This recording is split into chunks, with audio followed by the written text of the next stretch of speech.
தூர்வ கணபதி என்றது ஆவணி மாத காலத்தில் வரும்.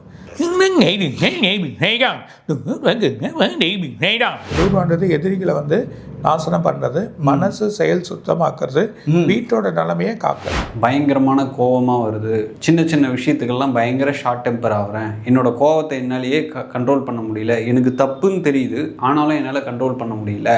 அதே மாதிரி பிபி கண்ட்ரோலுக்கே வர மாட்டேங்குது, சின்ன சின்ன விஷயங்கள் எல்லாமே ரொம்ப ஒரு கவலை மனக்கவலையை உண்டாக்குது, அதனால் என்னோட கோபத்தை கண்ட்ரோல் பண்ண முடியல. இதுக்கு எதனா பரிகாரம் இருக்காங்கன்னா ஒரு அற்புதமான பரிகாரம்னால் துருவா விரதம் அப்படின்னு ஒன்று விநாயகருக்காக இருக்கப்படும் விரதம் 32 கணபதி இருக்காங்க. கணபதி விநாயகருக்கு அருகம்பில் சாத்தி வழிபாடு பண்ண போகிறாங்க. அது என்ன, அனலாசுரன் அப்படின்னு ஒரு அசுரன் இருக்காங்க. அப்போது விநாயகர் பெருமானுக்கும் இந்த அசுரனுக்கும் ஒரு பெரும் யுத்தம் வருது. அதில் பார்த்திங்கன்னா அனைத்து தடைகளையும் தகர்த்து அவரை வதம் பண்ணி அந்த அனலாசுரனை பார்த்திங்கன்னா விநாயகர் பெருமான் விழுங்கிடுறாரு. அப்போ என்ன ஆகுது, அவரோட உடல் பயங்கர உஷ்ணமாகிடுது, கண்ட்ரோல் பண்ண முடியாத கோபம் வருது, ரொம்ப பார்த்திங்கன்னா தன்னிலை மறக்கிற நிலை வந்துடுது அவருக்கு. ஸோ அப்போது ரிஷிகளும் முனிமார்களும் எல்லாம் ஒன்றா சேர்ந்து அவருக்கு ஒரு உபதேசத்தை கொடுக்குறாங்க. என்ன அப்படின்னா, வீட்டை நிலைமையை காரணனால கணபதி நம்ம எதுக்கு வீட்டில் வைக்கிறோன்னா அந்த வீட்டோட நிலைமையை காத்து ரட்சிக்கக்கூடிய தெய்வமாக கணபதி. அப்போ தூர்வ நிலைமையை வைக்க சொல்ல அவரோட வழி நல்லா இருக்கு. அந்த அரச மரத்தை 21 தடவை சுற்றி வர சொல்ல, ஒவ்வொரு தடவையும் சுற்றி வர சொல்ல ஒவ்வொரு மந்திரத்தை சொல்லி, என்ன மந்திரம், ஓம் ஏகதந்தாய வித்மஹே வக்ரதுண்டாய தீமஹி தன்னோ தந்தி பிரச்சோதயாத் அப்படின்னு கும்பிட்டு ஒரு பிள்ளை சாற்றி அது மாதிரி 21 முறை வலம் 21 மந்திரங்களை சொல்லி வழிபாடு பண்ணலாம்.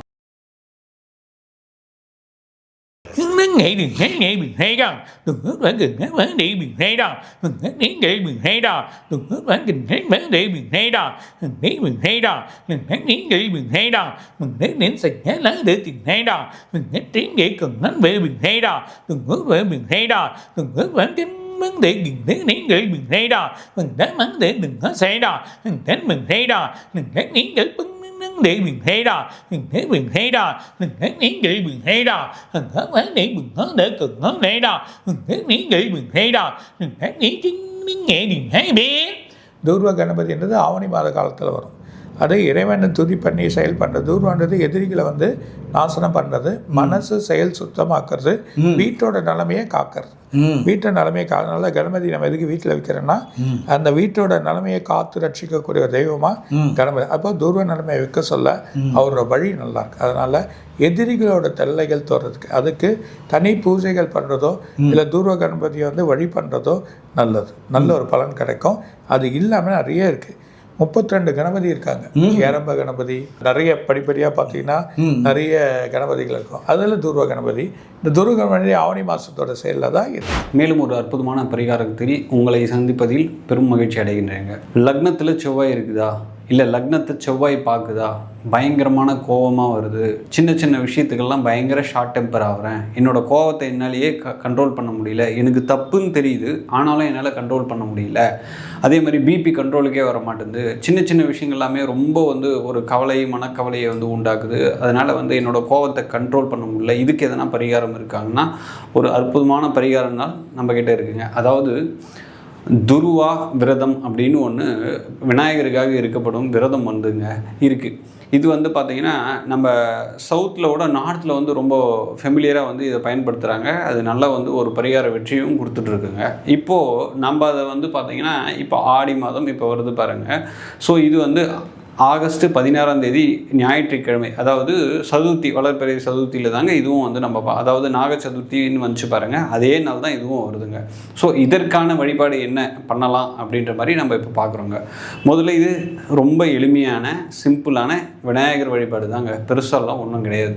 அதாவது ஒரு அரச மரத்து அடியில் இருக்கிற விநாயகருக்கு அருகம்பில் சாத்தி வழிபாடு பண்ண போகிறாங்க. அது என்ன அப்படின்னா அதில் சின்ன சின்ன சேஞ்செல்லாம் இருக்குது.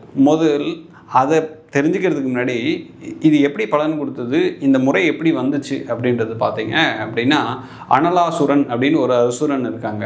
அப்போது விநாயகர் பெருமானுக்கும் இந்த அசுரனுக்கும் ஒரு பெரும் யுத்தம் வருது.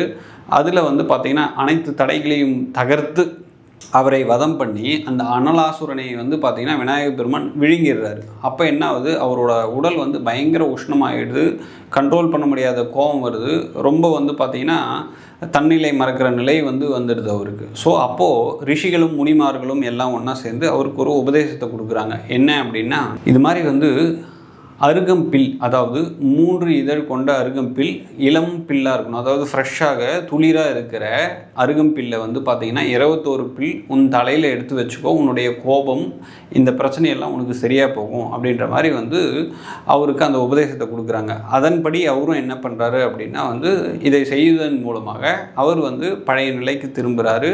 அந்த மனம் கட்டுப்பாட்டுக்குள்ளே வருது, அவரோட கோபம் தனியுது. இதுதாங்க சரி. இந்த துருவா விரதம் அப்படின்னு சொல்கிறோம் பாருங்கள். துருவானா வேறு ஒன்றும் இல்லைங்க, அருகம்பில் தான் வந்து நம்ம சான்ஸ்கிரிட் நேம் வந்து அந்த மாதிரி வருதுங்க. ஸோ அருகம்பில்லை வச்சு அர்ச்சனை பண்ணுறது இது காலகாலமாக நம்ம பண்ணுறது தான்.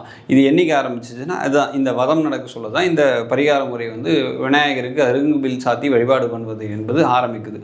சரி, இதை நாம் எப்படி அடாப்ட் பண்ணிக்க போகிறோம், நாம் எப்படி இதை பயன்படுத்திக்க போகிறோம்? ஒரு அரச மரத்தை அடியில் இருக்கும் விநாயகருக்கு அப்போது இளம் பில்லாக 3 இதழ் கொண்ட பில்லாக துளிராக இருக்க வேண்டிய பில்லை நாம் எடுத்து சுத்தம் பண்ணி முதல் வச்சுக்கணும். எத்தனை பில்லு? 21 பில்லு எடுத்து வச்சுக்கிறோங்க. அப்போது அந்த அரச மரத்தை 21 தடவை சுற்றி வர சொல்ல, ஒவ்வொரு தடவையும் சுற்றி வர சொல்ல ஒவ்வொரு மந்திரத்தை சொல்லி, என்ன மந்திரம்?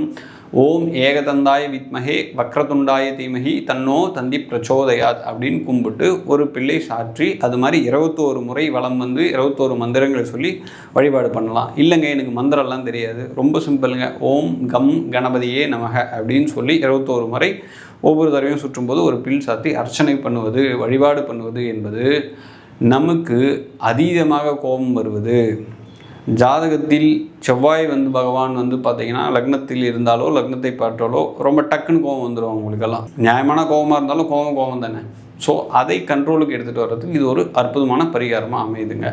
ஸோ இல்லை என்னால் அன்றைக்கி கோயில் போக முடியாது, ஸோ எளிமையாக எதனா ஒரு பரிகாரம் வீட்லேயே இருந்து செய்கிற மாதிரி சொல்லுங்கள் அப்படின்னாக்கா, ஒரு வெற்றிலை வந்து மஞ்சள் பிடிச்சி வச்சுருங்க, அதுக்கு ஒரு குங்குமம் போட்டு வச்சுட்டு விநாயகர் ஆவாகனம் பண்ணுறது ஐதீகம் அது மாதிரி.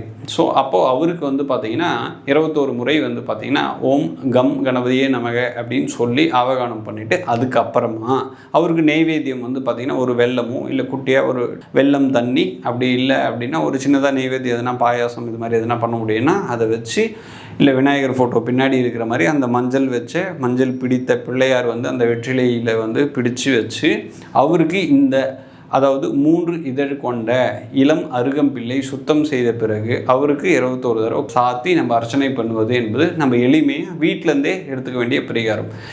இந்த பரிகாரம் வந்து எதுக்கெல்லாம் நிவர்த்தியாக அமையுது அப்படின்னு சொல்ல வந்து பார்த்திங்கன்னா, முதல்ல அதீத கோபம், பதட்டமான மனநிலை, இந்த பிபி ப்ரெஷரு இதெல்லாம் வந்து அதிகமாக வந்து ஃபேஸ் பண்ணிகிட்டு இருக்கவங்களுக்கு அது. இன்னொன்று முக்கியமான பரிகாரம் கடன் தொல்லைக்கு இது அற்புதமான நிவர்த்தியாக அமையுதுங்க. ஸோ இதை வந்து பார்த்திங்கன்னா எடுத்தோடனே வீட்டில் செய்யலாமா அப்படின்ற மாதிரி கேட்காதீங்க. அருகாமையில் அரச மரத்தடி விநாயகர் இருந்துச்சா ஃபஸ்ட்டு ப்ரியாரிட்டி அதுக்கே கொடுங்க. இல்லை முடியாத பட்சத்துக்கு ஆத்ம பக்தியுடன் நீங்கள் இதை வீட்லேயே செஞ்சாலே அந்த பலனை கண்டிப்பாக கொடுக்கும். இதை எல்லோரும் பயன்படுத்திங்க. அதே மாதிரி இது கௌரி நல்ல நேரத்தில் பண்ணுறதுன்றது ரொம்ப சிறப்பு. அதை ஞாயிற்றுக்கிழமை வந்து கௌரி நல்ல நேரம் வருகின்ற டைமில் வந்து பார்த்து இதை நீங்கள் அந்த விரதத்தை மேற்கொள்ளும் பொழுது பார்த்திங்கன்னா ஒரு அற்புதமான பலனை கொடுப்பார். கண்டிப்பாக இதையெல்லாம் பயன்படுத்திங்க. நன்றி, வணக்கம்.